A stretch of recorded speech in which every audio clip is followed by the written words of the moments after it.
Buenos días a todos los presentes.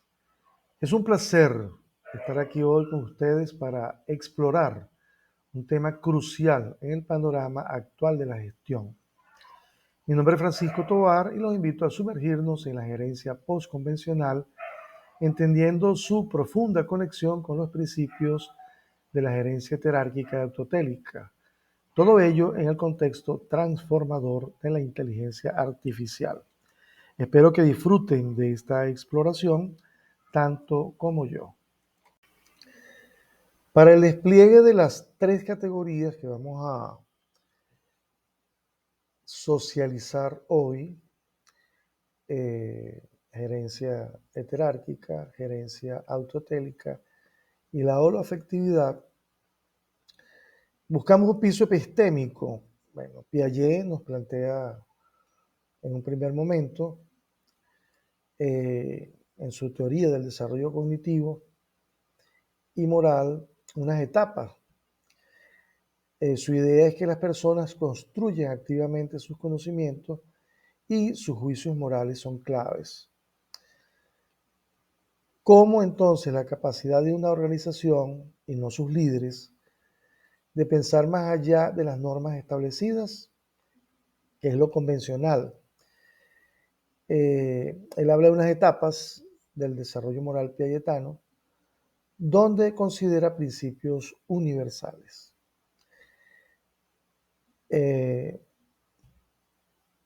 Nosotros vamos a tener una contraposición de dos grandes conceptos, que es lo convencional y lo postconvencional. Lo convencional es lo que tenemos como válido, lo convenido en los grupos sociales, lo aceptado por las mayorías, y lo postconvencional, ¿verdad?, que trasciende ese establecimiento de pautas. Si es en gerencia, entonces la gerencia convencional ha estado siempre caracterizada por lo rígido, por lo jerárquico, por lo ortodoxo,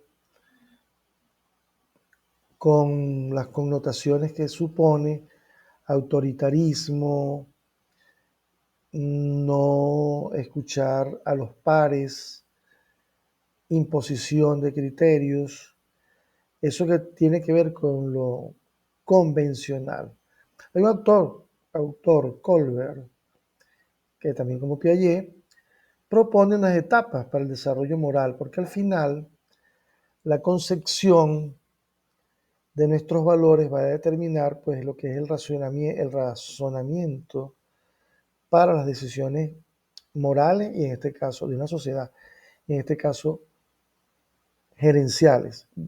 De otra manera, la concepción que tengamos de ese andamiaje ético-moral y la relación con el poder en cualquier sociedad nos va a llevar indefectiblemente a cómo se gerencia. Otro autor es Turiel, que bueno, propone, ¿verdad?, diferenciar los dominios, ¿verdad?, que tiene que ver con la moral, la justicia, el bienestar, que es el dominio convencional, que está ligado totalmente a las normas sociales, a las costumbres, y el dominio personal, las preferencias individuales. Esto es importante tenerlo claro, porque ¿qué es lo postconvencional? Bueno, autores como Foucault, Derrida, Nietzsche, Friedrich Nietzsche, son considerados los pioneros de la posmodernidad, de la forma de asumir con otras categorías lo que se tenía como moderno, con unas categorías, con unas tendencias que daban una homogeneidad o una cierta percepción de lo correctamente social. Sin embargo, por supuesto, fundamentados en un elemento bien importante que es la razón como esa posibilidad del ese pensar, esa capacidad cerebral de construir ideas, armazones conceptuales. Entonces ese pienso luego existo, que da toda una ruptura con lo que se venía haciendo en el pensamiento hasta ese entonces, cuando emerge el pensamiento moderno y por supuesto se da una cantidad de cambios y hasta de revoluciones en muchas áreas del conocimiento. Pero la modernidad resulta insuficiente, entonces autores como los nombrados, Nietzsche, Foucault y otros, que son como los pioneros de de la posmodernidad, ellos dicen que es insuficiente. ¿Por qué? Porque explican algunas cosas, pero queda algunas cuentas por saldar. Uno de ellos es la parte del ser, la parte del sentimiento, la parte, vamos a decir, humana, como diría Edgar Morin, procurar la condición humana. Entonces, esto es lo que delinea la gerencia postconvencional. Enfoques gerenciales. Gerencia jerárquica. Se basa en la descentralización de la toma de decisiones, promoviendo la participación activa de todos los actores involucrados. Un lugar o en lugar de una estructura jerárquica rígida, se valora la colaboración y el trabajo en equipo, donde las decisiones se toman de manera colectiva. Si hablamos de una metáfora desde una línea o de una forma geométrica, la gerencia jerárquica es horizontal y la línea en la jerarquía es vertical, de arriba hacia abajo, una cúspide y una base de una pirámide. Eso sería una manera de ver la heterarquía como tal, contrario a la jerarquía. Por su parte, la gerencia autotélica se enfoca en la motivación intrínseca y el desarrollo personal y profesional de los individuos. Se promueve la autoevaluación y la búsqueda de metas personales, donde el individuo se encuentra una satisfacción con su trabajo y contribuye al desarrollo de la organización. De una manera sencilla, para decir autotelia, que es una de las categorías que les voy a regalar esta mañana, es disfrutar lo que hacemos. Ese disfrute va más allá del incentivo material que pueda darse por una remuneración o una gratificación o una promesa de algún bien o beneficio. Más allá de eso es muy a lo interno del individuo y vincula con ese estado de plenitud al realizar la tarea. Suena un tanto ideal, suena un tanto romántico, pero sobre todo en el mundo artístico es de muchísima frecuencia saber que ese éxtasis, ese estado de ensimismamiento, ese estado de placer o de gozo, ¿verdad? Del músico, del pintor, del escultor, del poeta, cuando ve concebida la obra, pues eso vincula con la autotelia. Y eso podría llevarse al plano gerencial. En mi postura, que vengo trabajando desde hace 10 años, debo decirles que sí. Y hay ejemplos prácticos de experiencias, valga la redundancia, propias y de terceros que han venido aplicando este tipo de categorías ya con fines muy directos con conducir o por conducir o al conducir una organización. Entonces, la tercera categoría es la perspectiva holoafectiva, es una construcción particular. El holos como un todo y el afecto que permea como una nube envolvente ese todo en el territorio organizacional. O sea, que el afecto como sentimiento primario del ser humano, antes de pensar sentimos, dice un autor por allí. Entonces la holoafectividad integra la dimensión emocional y la conciencia holística en el proceso de gestión. Se procura que las decisiones y acciones se basen en la comprensión de las necesidades y emociones de todos los involucrados, promoviendo una cultura de respeto y colaboración. En la gerencia convencional, las emociones no tienen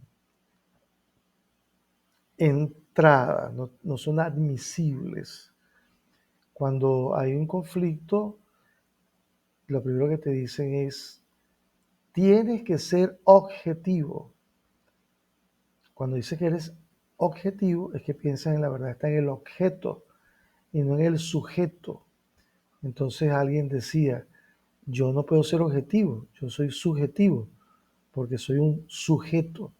Entonces, ciertamente esa discusión que es archiconocida entre lo objetivo y lo subjetivo, pues en estos espacios postconvencionales, postmodernos, incluso desde el lenguaje, hay un autor que es Michel Foucault, que él habla de la construcción de la realidad es precisamente a través del lenguaje.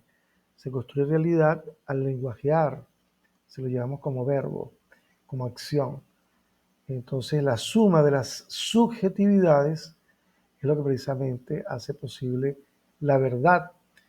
Hoy día hay un tema en el ambiente que es de la posverdad, de las fake news o noticias falsas, y que al final, lo decía también Foucault, hay una especie de, desde el poder, de una manipulación para entonces instalar como verdad la verdad que emana desde el poder.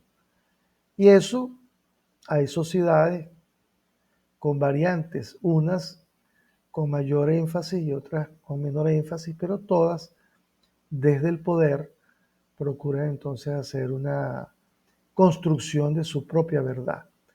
Entonces, por eso, la actitud sentimental, el sentipensar, lo que siento y pienso, es una categoría que vincula mucho con la calidad gerencial, con la posibilidad del logro de los propósitos organizacionales, porque está construida por un conjunto de hombres y mujeres, u hombres genéricos, que hacen posible el accionar diario en una organización.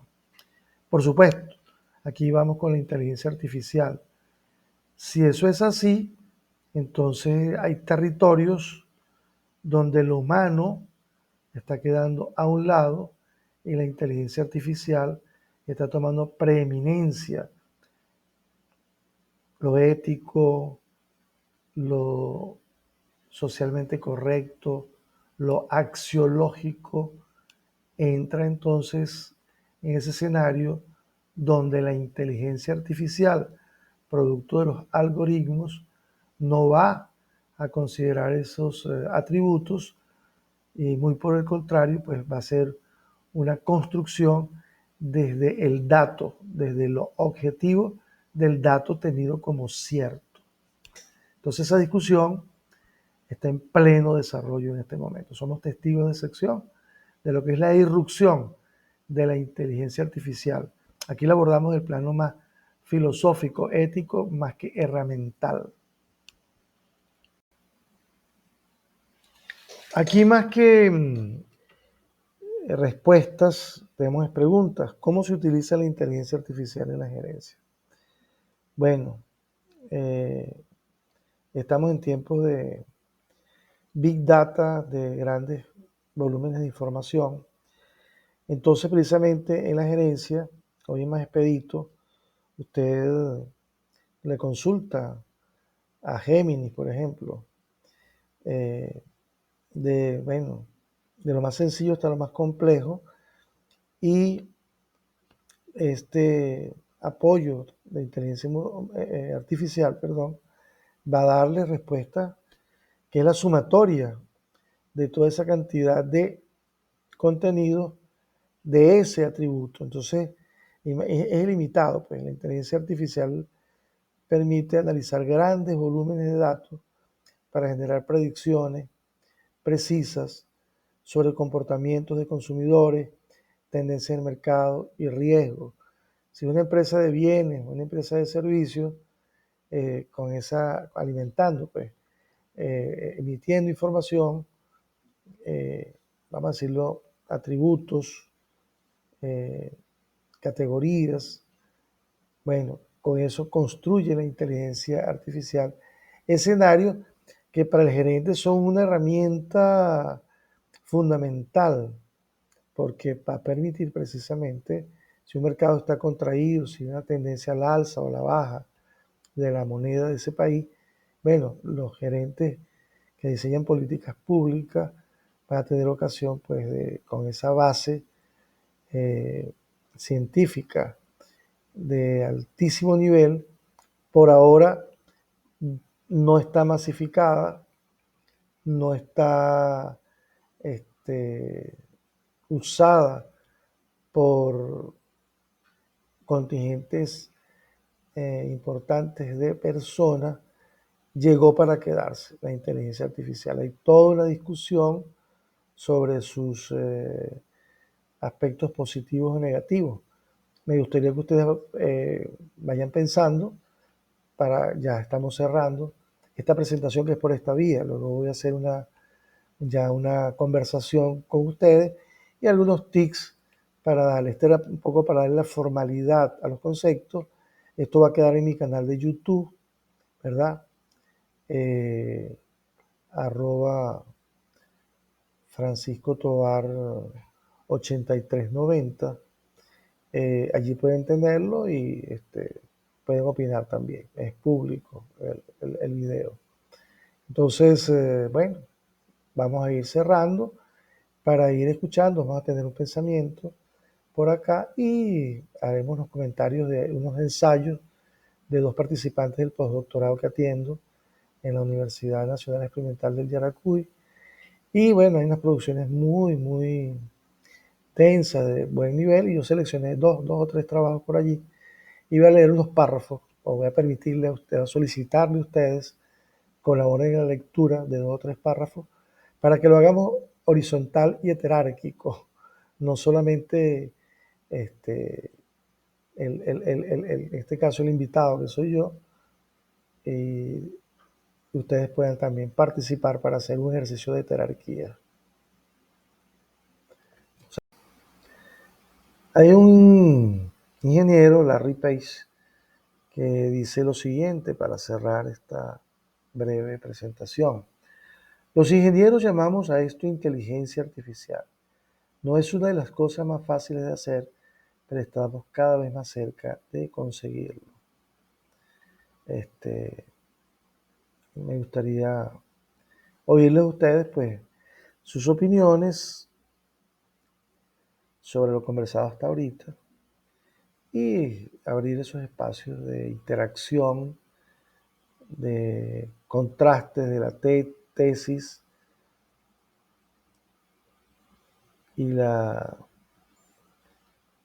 síntesis y la antítesis, porque esto también tiene, lo que estoy planteando, tiene sus detractores. Hay una crítica fuerte. Hay un autor que se llama Darío Villanueva y tiene un título titulado El atropello a la razón. Entonces él, desde una postura bien crítica, cuestiona, incluso aborda a estos gurúes que hemos nombrado de la posmodernidad, Friedrich Nietzsche, Michel Foucault, entre otros. Y él dice que él reivindica, pues, lo que es la razón. No se puede despachar de manera tan expedita, señala él. Palabras más, palabras menos. La intención de Darío Villanueva en eso del atropello de la razón es cuestionar esas posturas que pretenden dejar a un lado la razón. Hay una zona que se llama la noósfera, donde confluyen cerebro y corazón. Es una metáfora para decir que hay razón y sentimiento. Quienes estamos en esta prédica, nuestros escenarios que nos toca discutir, plantear algunas ideas,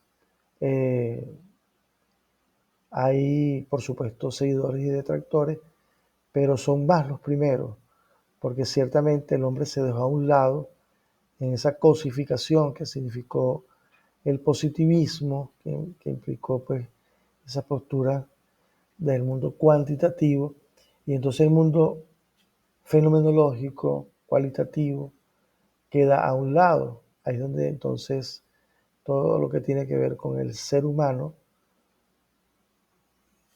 hay un libro que se llama La condición humana, que ustedes conocen, de Edgar Morin, y que bueno, es reivindicar a ese ser que es dualidad, es cuerpo y es espíritu, entendiendo espíritu más allá de lo religioso, lo almático, esa cualidad, más que la contraposición, en armonía entre lo cuantitativo y lo cualitativo.